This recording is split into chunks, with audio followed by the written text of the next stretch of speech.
गुरुदेव, फाल्गुन मास का महत्व क्या है? उसे विस्तार से बताइए।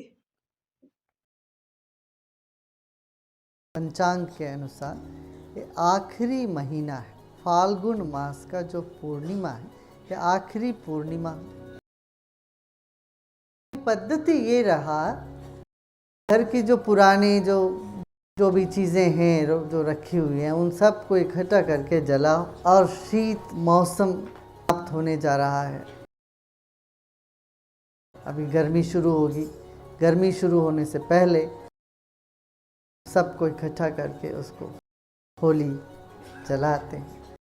गुरुदेव, दक्षिण भारत में और उत्तर भारत में फाल्गुन मास से जुड़ी क्या कहानी है? उसे भी बताइए। इसके साथ साथ दो कहानी जुड़ी हुई है। दक्षिण में एक अलग कहानी और उत्तर भारत में अलग कहानी। दक्षिण भारत में ये प्रथा है कि होली के दिन शिव जी क्या आंख बंद करके तपस्या में चले गए थे, बैठे हुए थे। जगत में आसुरी शक्ति बहुत बढ़ने लगी। एक तारकासुर नाम का एक असुर बहुत सबको पीड़ा दे रहा था। तो पता चल गया कि शिव जी तो अकेले बैठे हैं, अब शिव जी के संतान से ही मेरा मृत्यु होगा, ये उनका वर था। उन्होंने वर प्राप्त कर ली, ब्रह्मा को प्रसन्न कर। पौराणिक कथा है इस तरह।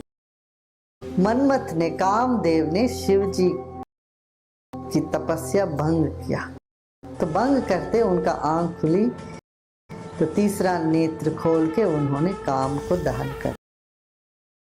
पुरानी सारी कामनाएं इकट्ठे करके रखते हैं मन में, वो सब कामनाओं को जला डालो। नया जीवन शुरू हो जाए। नई साल जो आने वाली है उसकी तैयारी है। काम को यदि हम नहीं जलाते हैं, काम हमको जला देते। तो कामनाओं को जलाने का मतलब ही ये है कि तृप्त हो जाना, पूर्ण हो जाना, समर्पण कर देना। तो शिव जी ने नेत्र खोला, फिर भस्म हो गया काम। फिर सारे देवता घबराने लग गए। संपूर्ण रूप से काम यदि समाप्त हो जाए फिर करें क्या? दुनिया में कुछ नहीं चलेगा, फिर किसी की कोई कामना ही नहीं उठेगी, ना अच्छा ना बुरा ना कुछ भी, कि दुनिया चलती है कामनाओं से। शिव जी ने कहा ठीक है, अब नई कामना की सृष्टि करते हैं, सत्य काम। होली के दिन उन्होंने काम को उत्पन्न किया।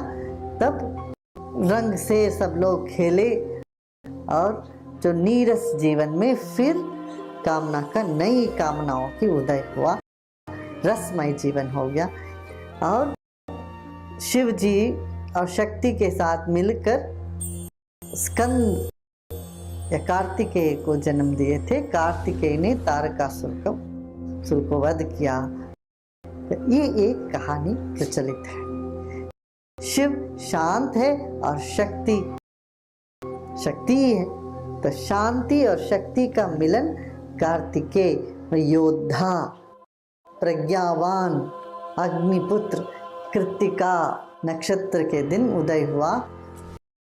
तो जीवन में वो कार्तिकेय की शक्ति आनी चाहिए, वीरता, शूरता, काम करने की क्षमता। काम दहन हुआ और सत्य काम का उदय हुआ। पुरानी कामनाओं को जला दो, नए हो जाओ। कैसे होगे? फिर अपनी चेतना में बैठ के शांत होकर के, योगस्थ होकर के उस चेतना से जब निकलेंगे, नई नई विचारें आएंगी, नई नई जीवन में प्रवृत्तियां होंगी, प्रज्ञा उभरेगी। ये पुराण का एक कहानी। दूसरी जो कहानी है, हिरण्यकश्यप की बहन होलिका ने, उनके पास ऐसा कोई वस्त्र था, वो वस्त्र पहन के जब बैठती थी आग उसको नहीं जला सकती। तब वो प्रहलाद को लेके बैठी, मगर प्रहलाद नहीं जले, होलिका जल गई। ये कहानी। हिरण्यकश्यपु शब्द का अर्थ है, कश्यप माने पश्यक देखने वाला।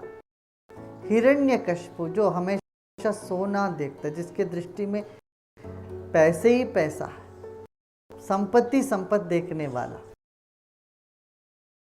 जिसको ना माँ बाप बेटा पत्नी कुछ नहीं नजर आता, पैसे ही पैसे नजर आते हैं, उनका नाम लग सकते हो हिरण्यकशिपु। हिरण्यकशिपु के पुत्र प्रहलाद। आपने ये शब्द सुने ना, आह्लाद। आह्लाद माने क्या? खुशी, संतोष। प्रहलाद माने, ह्लाद माने खुशी संतोष। प्रहलाद माने जो विशिष्ट रूप से जो आनंद मिलता है उसको प्रहलाद। एक अति विशिष्ट रूप का जो संतोष खुशी, वो प्रहलाद है। वह प्रहलाद बड़ा नहीं हुआ, बालपन, बाल। और वह प्रहलाद किसके साथ जुड़ा है? नारायण के साथ, आत्मा के साथ। आत्मा से जो खुशी मिलती है वह खुशी और कहीं नहीं मिलती। हिरण्यकशिपु की चाह भी क्या है? हर एक का चाह, चाहे वो कुछ भी करे,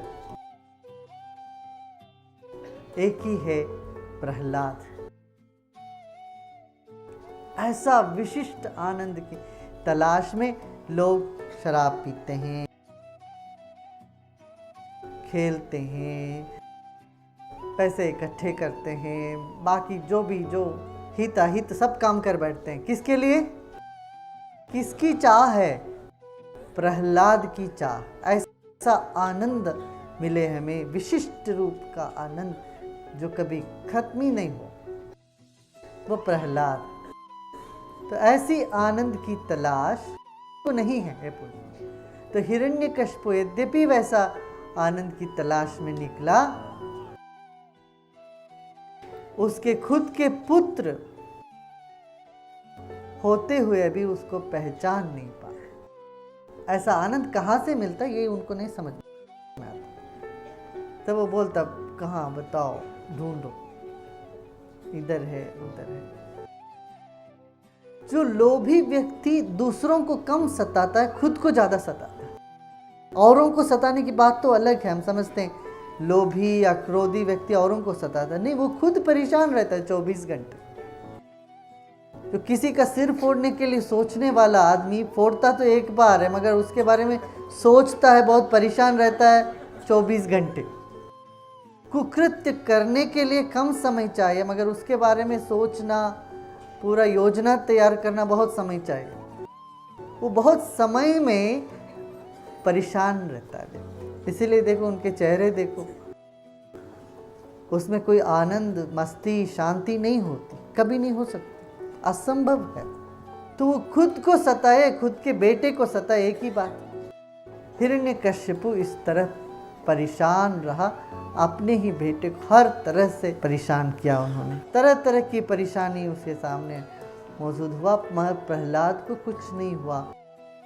इसी तरह हमारी भीतर जो आत्मा है उसको कुछ नहीं होता, यद्यपि मन तरह तरह की कामों को लेके हम अपने आप को सताते रहते हैं। फिर प्रहलाद ने प्रार्थना करी तो खंभे से भी भगवान निकला है। जिसे बोले भाव हो और मस्ती हो, भगवान के सिवाय कुछ नजर ही नहीं आता। तो बच्चों को देखो, वो चांद में भी जीवन नजर आता है, चांद भी हंसता है, सूरज भी हंसता है, पूरा ये सारा संसार में सब जगह जान महसूस मालूम पड़ता है। बस उनमें भावनाएं महसूस होती है, लगता है सब में भावना है। बाल बोध हो तो खंभे में भी नारायण, और ऐसा शक्तिशाली नारायण निकलाए तो बाकी हिरण्यकशिपु सब घबरा गया, खत्म ही हो गया। ऐसा अनुभव, हम पत्थर जैसे हो जाते हैं जीवन में, सिर्फ पैसे पैसे सोच सोच के जड़ता के बारे में सोचते हैं, जड़ बुद्धि हो जाती है। तो वो जड़ता मन कम्बे जैसे हो जाते हैं, तब उससे निकला आते हैं भगवान। वो चेतना का उदय ही होली है। अब चेतना का उदय हो गया तो क्या, फिर तो रंग बिरंगी सब जगह रंग से खेलो। अक्सर हम समझते हैं वैराग माने ऐसा होगा सब सुस्ती सुस्ती, किसी में कोई आसक्ति नहीं, एकदम चेहरा लटका कर ऐसे मुर्दे जैसे, क्या है, कुछ नहीं है जी, क्या है जीवन। इसको हम वेदांत समझ बैठते हैं, बिल्कुल गलत। वेदांत माने मस्ती। इसलिए जितने भी स्वामी संत हैं हमारे देश में, इनको काला वस्त्र नहीं पहनाया गया, तो लाल रंग रंग के लाल, और सब स्वामी संतों का नाम के पीछे आनंद लिखा जाता है। आनंद जी महाराज, आनंद जुड़े, वो तो आनंद स्वरूप है, स्वतंत्र आनंद जी। इस तरह से आनंद जोड़ा करते थे। वैराग्य माने वो एक बोरियत नहीं है, वैराग्य माने ऐसा मस्ती, आनंद। संन्यास का मतलब ही आनंद, आनंद में रमने वाले। जब खंबे से निकले भगवान बाल प्रहलाद को आशीर्वाद देने के लिए, तुम्हारे भीतर जो आनंद है, खुशी है, उसको बचाने की तृष्णा भगवान को है, ये समष्टि को है। इसलिए समष्टि हर तरह से तुमको प्रसन्न करना चाहता है। ये समष्टि, ये सृष्टि तुम्हें प्रसन्न करना चाहती है। इसलिए एक तरह का फूल नहीं उगाया, कई हजारों तरह के फूल, और रोज रोज देखो अलग अलग तरह की पेंटिंग मिलती है तुम्हें। में देखो रोज एक ही तरह का बादल नहीं, हर एक दिन एक नया पैटर्न, किसी तरह से तुमको खुश करने की चेष्टा में लगी हुई है ये सृष्टि। कहते हमको देखो भाई, खुश हो जाओ। हम फिर भी मुंह लटका के हिरण्यकश्यप बन के रहते हैं।